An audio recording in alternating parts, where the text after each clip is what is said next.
Latest updates ఎప్పటికప్పుడు పొందడానికి studio యువ వాట్సాప్ ఛానల్ ని ఫాలో అవ్వండి. లింక్ డిస్క్రిప్షన్ లో ఉంది.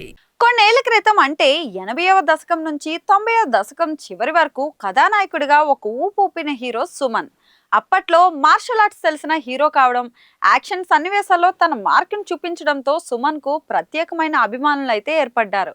అయితే అనుకోకుండా ఆయన ఒక కేసులో ఇరుక్కోవడం, జైలుకు వెళ్ళడం, చాలా కాలం తర్వాత విడుదల కావడం అప్పట్లో సంచలనం సృష్టించింది.